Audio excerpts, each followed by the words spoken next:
Well, good morning, everyone.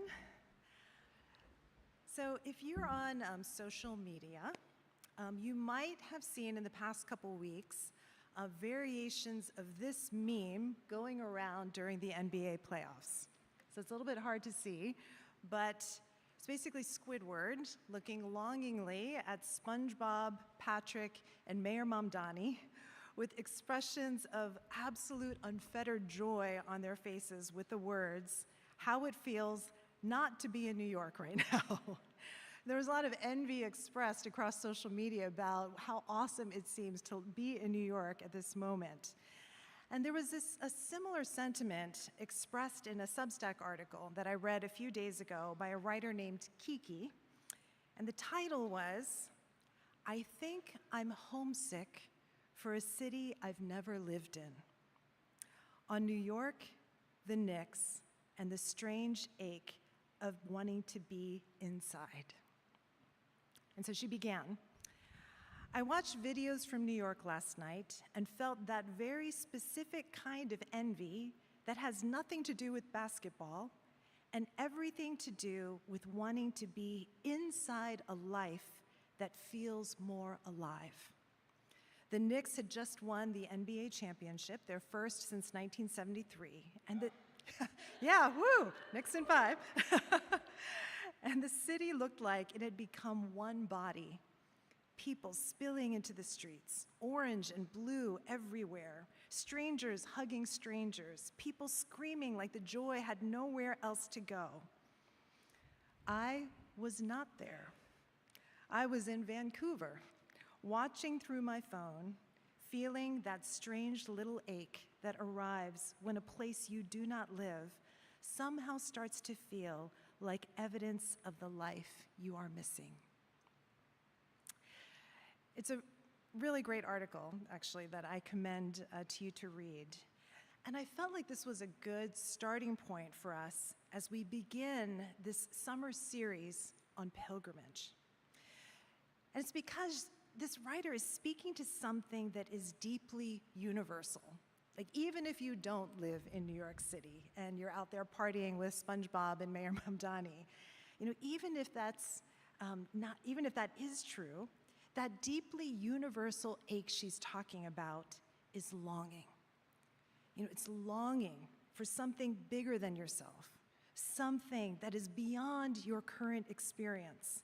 It's something that maybe you can't even articulate or name for yourself, but you feel it. Every single one of us has this longing in our hearts. And I think she comes pretty close to capturing what it is with this phrase, "to be inside a life that feels more alive."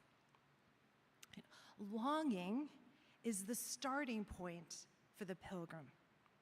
So last week, we sent off our beloved Associate Rector, Leisha, on sabbatical, and she shared about how part of her journey will be traveling to France to see the Black Madonnas. And it's this figure who's been so instrumental, so important to her in her journey as a Black woman serving in this predominantly white institution of the Episcopal Church. Like this person who has been an icon, a protector, a mother to her in a season when she felt like she was losing her own mother to dementia.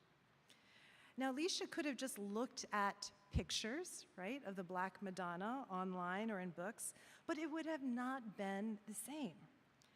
And the longing in her heart compelled her to go on a journey, to get on a plane physically and go to this sacred site of the Black Madonna, where thousands of pilgrims have traveled to before her, bringing their own longings and their own desires and their own stories, each a different embodied expression of this desire that the psalmist says, "How lovely is your dwelling place, O Lord of hosts.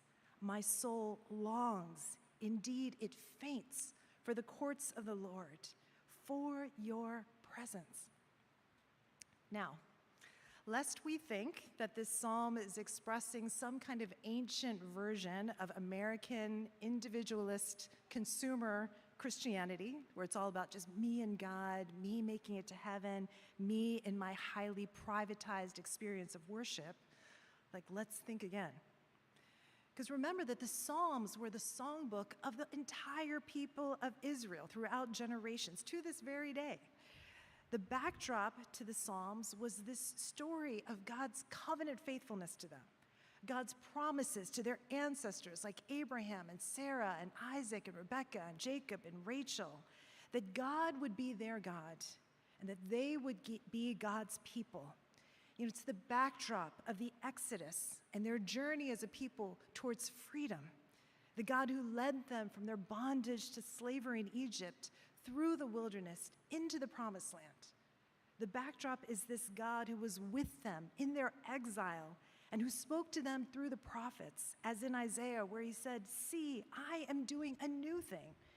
Do you not perceive it? I am making a way in the wilderness that you're in, and streams in the desert that you're in, that I am with you every single step of the way." There are a number of psalms like this. They're referred to as the Psalms of Ascent. And that would have been sung by these pilgrims making their way to Jerusalem during these great festivals. They're ascending the mountain of God and the temple that represents the presence of God to them. That is their heart's desire. And each of these festivals marked this narrative of the great acts of God in salvation history. And as they went year after year, they were reminded of who they were, their identity as the people of God, and who God is, no matter what was happening in their lives or in the world, and where they were heading together. So imagine what that would have been like, every year, narrating these great acts of God's salvation that revealed the character of their God. It's the creator God, the loving God, the liberating God, the healing God, the providing God, the overcoming God who is bringing about shalom, the restoration and healing of the entire cosmos. The scene here would not have been unlike the streets of New York City after the NBA won the Knicks won the NBA playoffs. Of just joyfulness and shouting and singing and hugging. And it's a sense of that you're not seeing something from a distance, but that you are in the inside of the fulfillment of your desire. And for them to be reminded that this restoration and healing of the cosmos, that it includes them. It's both individual and collective. It's not just about them, but it's about a healing and a restoration that includes them and the particular historic moment that they were in. And it situated their lives and their context within this greater divine narrative of what God is doing.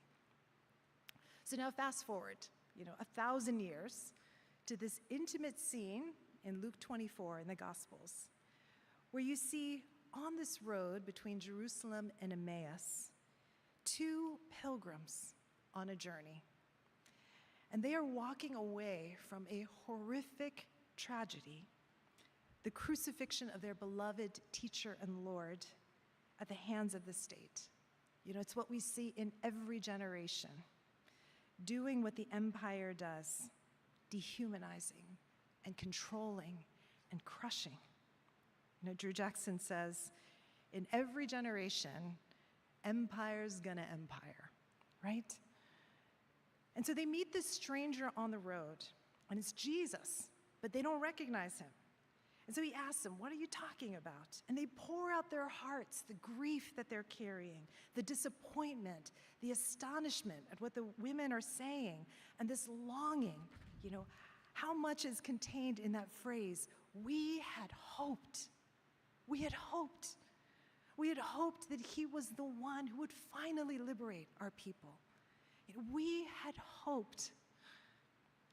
And then Jesus responds in this very unexpected way. I would have been like, empathetic person that I am, like, "Oh, I'm so sorry," and I would have tried to comfort them. But Jesus says, "Oh, how foolish you are, and how slow of heart to believe all the prophets have declared. Was it not necessary that the Messiah should suffer these things and then enter into his glory?" And then beginning with Moses and all the prophets, he interpreted to them the things about himself in all the scriptures. Now, whatever you think of Jesus' response to them, it feels a little harsh to me, but it's a loving and it's a truthful response. What he's doing is he's pointing them back to this story, this greater story, the journey that the people of God have always been on. They've never been a people that have just settled in one place. They've always been a people on the move, a people journeying towards shalom, a people journeying towards the promises and the purposes of God. And he's tying that longing we had hoped, one that's embedded in the heart of every single human being, to the story of God, which has always, always, always had struggle and suffering at its heart. If there's ever any gospel that doesn't include struggle and suffering, it's not the gospel, because that's what the cross of Jesus is all about. But struggle and suffering are not the full story. And that fuller story is that in Jesus' death and life and resurrection, that suffering and glory come together in a way that brings about what we're all longing for, this shalom and the God of shalom. And as is often said, that peace is not just the absence of conflict, but the presence of shalom, which is that wholeness and that healing and that flourishing and reconciliation and right relationships with God and with each other and with all of creation. In the words of our writer friend Kiki, to be inside of a life that feels more alive. To be inside of a life that feels more alive, not just for me, but for our whole world. That is the pilgrimage that every generation, past, present, and future, is on. And getting in touch with that longing in our hearts. Maybe it's right there at the surface, maybe it's buried deep down, but becoming conscious of it and letting it rise just a little bit closer to the surface, that can become the first hopeful step that we take. Now, when I was thinking about, introducing this series, this introduction to pilgrimage today, I was like, all right, I need to set the foundation. I need to talk about all aspects of pilgrimage. You start with longing. You got to embrace uncertainty. You have to see with the eyes of the heart. You have to pay attention. We're not alone. We journey together. And as I was writing this all out, I quickly realized there's no way I can talk about all of that without it being a crazy long sermon. And so I decided to spare you all. And instead of me talking about pilgrimage, we're going to let it be illustrated through the lives of members here at St. Peter's and our friends throughout the summer who are going to be sharing about this theme of pilgrimage between now and the end of August. In a nutshell, pilgrimage is a sacred journey that transforms us. And for some, it's a literal pilgrimage, and they've gone to a far-off place to visit a sacred site. For others, it's metaphorical. It's a pilgrimage of grief, the pilgrimage of aging, the pilgrimage of becoming a parent. For some, it was a journey that they chose themselves to go on, and for others, it was a journey that they never asked for. And we'll hear about what happened to them on their journeys, what made it sacred and surprising, what changed within them along the way, and how they encountered the presence of God who met them. And so as we begin this series, I want to give us a few moments and invite you to reflect on your own life, because it's not just me, it's not just Leisha, it's not just the people who will be sharing this summer, but every single one of us is on a journey. And whether it becomes a sacred pilgrimage or whether it's just a trip where we miss those sacred moments of God being present, makes all the difference in the world. So I want to invite you into this. And so I'm going to invite us to stand as I end my reflection. And I'm inviting us to stand because it's important to be in our bodies, and that you can't take that first step until